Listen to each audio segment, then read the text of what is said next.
Before I start, I want to check with you. How many of you know EY as an auditing firm? Can you raise your hand? How many of you know EY as a data analytics company? Okay. So let me have a very quick introduction about what we do, how you should understand EY. So EY is actually a very big firm. You see, has a presence in 150 countries with 230,000 people, a lot of revenues. It's basically all over the world. So what we are doing, we are actually providing professional services to the entities out there. Being it our dating services, innovation service, cybersecurity, or data analytics. So we are representing the data analytics competencies. Yeah, so worldwide and in this region. So we actually have about 150 data analytics professionals in this region, so which is an onshore presence. At the same time, we have an offshore, which is about 1,000 plus. So in total, we have 1,500 data analytics professionals, yeah, in the APAC region. So we're not only big, we're reasonably good. So this is other people, they're saying we're pretty good, right? If you look at this. So IDC basically rated EY as a top data analytics service provider. And this is HFS rate us as an innovation provider on the top. And we're also the artificial intelligence partner with Microsoft for this year as well. So, okay, so this is the introduction. I will stop here. I will get into the topic about the exciting one, AI and IoT. So today I was asked to talk about AI and IoT. So to me, what does that mean is two high growth areas. Just look at these two charts. The AI as a revenue, software revenue is going to grow is 57% every year. IoT is going to be growing with close to 40%. And these are not two separate areas. They're very much related. So with IoT, basically connected devices, you get more data. And this data is real time. They could be stored somewhere. They can trigger a lot of applications. And because of there's so much data, it's getting harder and harder for you to consume, because you have to build some intelligence to quickly find the information you need and get an insight that could support all kinds of cool applications like Vulkan AI has presenting so many today, right? But what exactly AI is AI? AI is actually a quite old word. It actually started in 1950s, and they have evolved through multiple decades with boom and winters a few times. But if you look at what is the AI in the past, people are talking about is a logic. Most time you may have heard about expert system. So simply to me, AI is a way you manage the logic and the intelligence, right? So it's like you have patterns, you have detector, you have some domain knowledge, you can easily quick to put up a rule to say, when this happens, you need to do that, right? Then it's like a TCM. You have found certain herbs can cure that disease. You put that into the book, then you eventually become intelligence, right? But today, actually, the logic of the intelligence is done in a very different way. It's actually called machine learning. So basically, machine learning, they can connect to the data directly. They can refresh this logic as needed when the data come in. And they can provide, they can be designed in a way they can learn continuously and adapt this logic. And all this can be transparent. So basically, it's connecting to the data, and they can be refreshed. So it's totally a new way of managing intelligence. Why is this good? Because it's more dynamic. It is not like the old logic. Every time you found some pattern, you put in a new rule. But at the end of the day, maybe after 3 decades, your company, you found there's so many rules. And only the old people there, they have been through this process and know almost everything. it's very hard for anybody, they come into the company, they can quickly get assessment to appreciate those kind of rules. But if you build that in the AI way, your model is connecting to the data. Then you will know when they need to get refreshed, they get refreshed. So AI is not something you can see. It's behind the scene, it's a back end.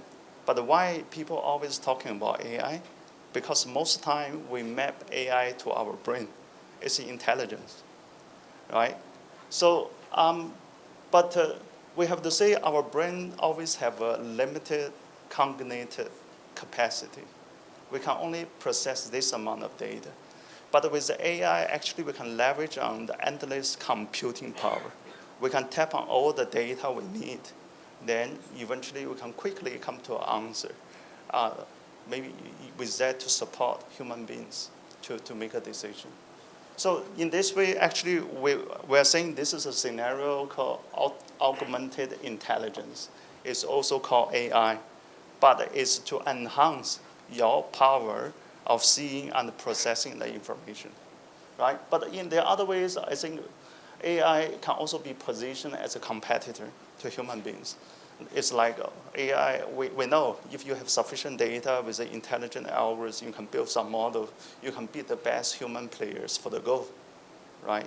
But actually it doesn't have too much value to our society, right? Okay. So most of the time we're talking about AI and IoT. This is a value map. So what we are really doing here, just look at this map. We are trying to use a sensor device to capture the right data and transmit it to somewhere. We try to measure certain signals. We don't want to make a qualitative decisions. We want to make a decision based on certain quantity, something which can be measured. So we're measuring and store that. Then most time today with a big data platform, we can store a lot of data, almost endless data. We can also use that to process and based on the cloud platform. Can I get, how many of you have heard of prescriptive analytics? Okay, then perhaps I can just cut short on this slide. So there's different levels of intelligence. Some will be easy ones. You just show as a dashboard, you just show the information available. You can basically do diagnostics, have a deeper insight from your historical data. You can also build a model. With a model, with the aim, you want to predict the future, certain signals. And you can predict the future at the same time to connect it to your decisions, to optimize the levers for the decisions you want to make. So this can be done with optimization and simulation.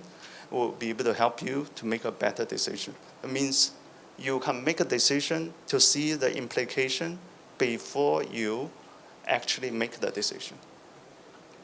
Right? So these are different levels of analytics values. So I want to share a little bit. As a consulting firm, as data analytics, I myself pretty much focusing on data science. And so it's how to get the value out of the data. So we're doing actually a lot of design and build type of projects. So I do see there's a lot of tool vendors out there. It's like they will combine the domains, they will be able to sell you a product. But there are also more scenarios is you have your own data, you have your own business rules, and you have your own process. And you want to have a very highly customized solutions to be developed to fit into your company. Then in this case, you need to design and build customized solutions. And then you also need consulting. So our team basically is in the best position to come in to provide all sorts of data analytics consulting services that will be able to help. So we have worked on many of these domains. Today, I would say because the topic is AI plus IoT, I would just think about which of the domains actually we will have more sensors. I think perhaps predictive maintenance, in my opinion, today the advanced machines, they all have a lot of sensors, then they all need some insights, large amount of data. Then I'll talk a little bit more on the predictive maintenance, right? Okay, so for those, if you are familiar with predictive maintenance, I would say predictive maintenance is the future way of doing maintenance, right? Today, we're doing maintenance mostly is on a reactive basis, and we can also do that on a preventive basis, right? So, but what we really want to do is predictive, is we want to see is a machine, is this going to fail? We want to do at the right time so that we do not waste the maintenance cost, right? We want to be able to have a sense about the machine's operating condition. If certain things need to be fixed, and we want to know what need to be fixed, right? And with this predictive maintenance, the key things is we need to know the condition of the machines. And with that information, we will also need to be able to combine with the optimization. We will be able to do maintenance optimization. But if you look at this value map of maintenance, it's actually very similar to the data value map. It's a mapping to the descriptive, explorative, predictive, and prescriptive maintenance. So this is an ideal scenario. If you look at the y-axis, basically those are the machine condition and performance. And the x-axis is when it is going to fail. Most of the time, you will do the maintenance in this region, this monitor, but the condition is still good. But you have done something which has a little value add to the machine's performance. But if you do it too late after this point, then perhaps there could be disruptions, there could be consequences linked to that. But so the best way is you will be able to do it is in the time is the condition is degrading. Right, so that's a concept of predictive maintenance. But the difficult part here is this is in theory. The condition by itself is hard to be defined, and it could vary in the cases depending on the machines. Right, so it's a very big area about predictive maintenance. I think it's still active in research. If you want to put the forecast of predicting the failures and into the concept of predictive maintenance, right? And the maintenance, most of the time you talk about maintenance, you could be dealing with the maintenance team. They're talking about the failures and breakdowns, repairs, and spare parts and inventory. But we think you need to talk about maintenance together with the operation, because if you expand that into that, then you will think about, because the machine is so critical, you also need to talk about the process control, machine's performance, how to optimize the performance, and also the operators of the machines. So you have a much larger area you can optimize that to get the value out of for the business. Right? So in my past career, actually, I found myself, I have dealt with all these machines. And many of the machines are actually quite heavy machinery. They have a lot of data constantly logged. Then it's just this data cannot be effectively utilized. For example, this is a mining truck. It's very big, and with the engine, sometimes if it's always working in the rural areas. So if the engine has some problem, then they also have a safety hazard. There will be an obstruction of the machine. And this is a transformer. This is actually not the normal vending machine. This is called freestyle. It's not in Singapore. But it's quite popular in US and Europe and Japan. This is a power generator. This is the rail track need to be maintained. And this is a medical device. And this is a crane, right? So there will be typical questions to say, with the critical machines, if I encounter a failure, then what exactly happened?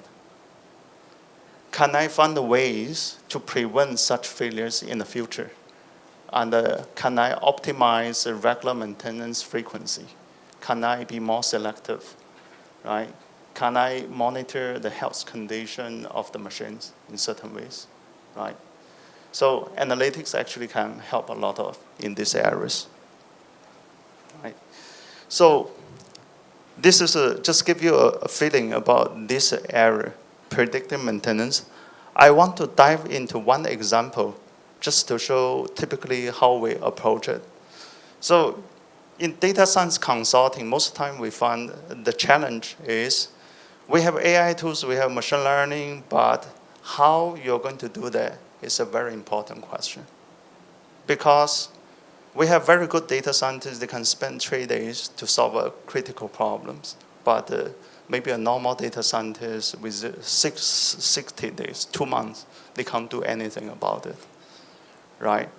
But what really makes a difference is the business domain and also the design, is how you're going to approach their problems, right? So I'm just trying to show one example so that you can get some of the logic and typically what is important in the process for us to deal with this problem. So this is one example. We have been given about 1 crane data. This is covered for 1 month. Then it has a PLC, basically is a sensory data. It broadcasted every half a second. There's a lot of such data. Then there are also event logs. They will have a different type of warnings and alarms, right? Then the crane, the crane is the machine in the port. It's a critical machines. They are always utilized to move the containers from one place to another. So they have key set cranes. They have cranes basically in the yard, right? So what has been put in front of our data scientists is something strange happened to this crane for 1 month. This is the data. The data, just 1 month, 16 gigabyte, just 1 crane. Actually, you can think about the amount of data is quite heavy. If you have 500 cranes, there's no way people can look through this just one by one, right? Then, can you do something just within 2 weeks' time? And we don't have the domain knowledge about the crane at the time, but this is how we approach it, right? Okay. So this is a typical crane. Then with the data, the first thing what we do is we understand the different parts of the components of the crane, right? We will be able to know, basically, you can see this is what they call gantry, and this will be a spreader. Then the cranes basically can move in different directions. They can move this way, they call gantry, and this one can move left and right. This is called trolley, and for this spreader, they can move up and down, just unclip the container box and move around. This is called main hoist. So there's a few directional movements, and they're governed into quite a number of important movable parts of the cranes. Then, with all the data, what we have done is with the understanding of the components, we spend 1 or 2 days to quickly map all this into the different components, right? So this basically tells what will be the information we have, right? So understanding the data. Okay, I think this will be interesting, right? We know the data attributes. We also know the cranes movements. Then we want to know, basically, in terms of movements, main hoist, trolley, gantry, and which are the parts of the data, basically means what. So we have developed a deeper understanding about how this could be changed and what the data attributes has been captured for that, right? And the events, the mapping to the movements. Okay. What would be more interesting is we want to correlate, we can see the crane move physically. And at the same time, we want to map that into the signal space. For example, we know this guy will come down, clip this container, and move to another place. Then what will happen in the signal space, right? So we will be able to see, once you turn on the crane, there's a signal like this. And once you come down, this spreader lock onto a container, then basically this is a lock signal, right? And once it has been locked, the rope will take the load. Then there will be a load signal as well. And they are all aligned in a time domain, right? So quite nicely. So it's identify the signals that really matters to the movement, right? So with this, okay, we will think about just 2 weeks time. We need to answer a key question. We need to come back to whoever gave us the data to tell them what is the anomaly or what would be the things somehow. The things look strange, etc. We will think about how we need to approach it and relate to the operation. Basically, the key function of the crane is moving a container. Each time they make one move, it's called a move, right? But if we can quantify the productivity based on number of moves they have made in the signal space, then we will be able to find out. Because 1 month is not too long, not too short, but we have to focus on which part of the signal time span we're interested, right? So we basically overlay multiple signals into that. We found that actually there will be nice pattern. Just being able to see it, as we can see, this is once it has been locked, the container, then basically the rope will take some load. Then different parts of there, they will be moving. Those signals will identify all this. We actually look into the moves as features to say if the crane has completed a move, based on the description, what we have seen in this time window, to say what will be the descriptors, for this time window.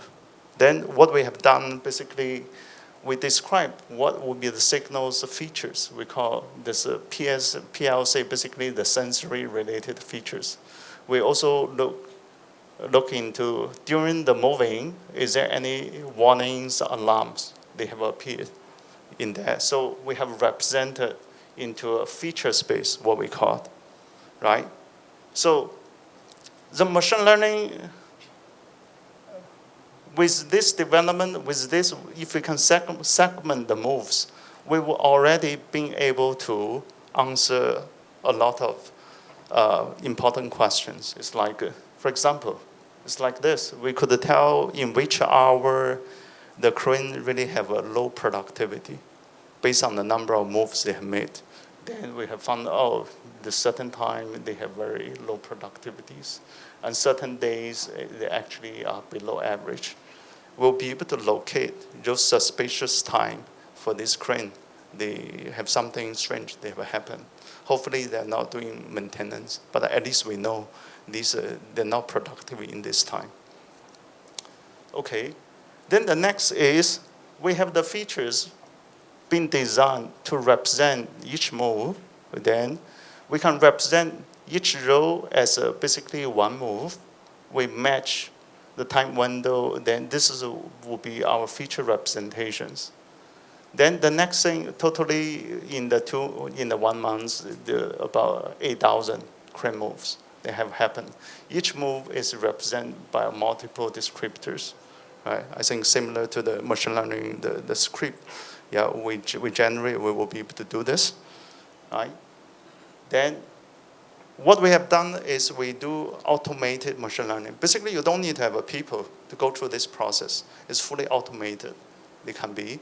We can learn a model based on the data to tell what is a normal. And we also can use a model to identify what will be the outliers. There's many anomaly detection algorithms, but the key concept is we can use machine learning to model what does a normal look like. then anything deviate from that representation is called anomaly. We will be able to segment to say, oh, typically there will be this kind of different types, anomaly patterns for the move. For example, if you look at this, basically once, what does it mean is, once it has been locked, the signal, they have a lock, a container, they have pull up and pull down a few times. But most of the time, you just need one up and down, right? So, but this have 3 times. Then this is the container looks to have no weight, yeah, etc. So basically, these are the typical patterns, yeah, we will be able to find. So at the end of the 2 weeks, we basically reported back to say, okay, there's a few days, hours, they have a low productivity, and in other times, we also found perhaps there's about 10, less than 10 crane moves which are quite anomalous. Then they are tied to these a few patterns. So this is typical work we would do, but we found most time, yeah, in order to generate this work, we need a domain knowledge. You may think about you need domain knowledge, you have to talk to the domain stakeholders, but they can also come through your own research. Yeah. Okay, so this is just one example. But today, I would say developing a solution, AI solution, and put that into operationalization for business. Indeed, somebody is using it. It's still quite difficult. The failure rate is quite high, right? So close to 90%. This is certainly not our success rate, but I would say it is quite difficult. It's just to say we're not doing an easy job. Then there are a lot of reasons linked to that. Then sometimes I think it's a data scientist, they themselves, they could be too technology centric. They just want to play around technology. But they lose the focus, they need to generate value for the business. Then eventually that could fail.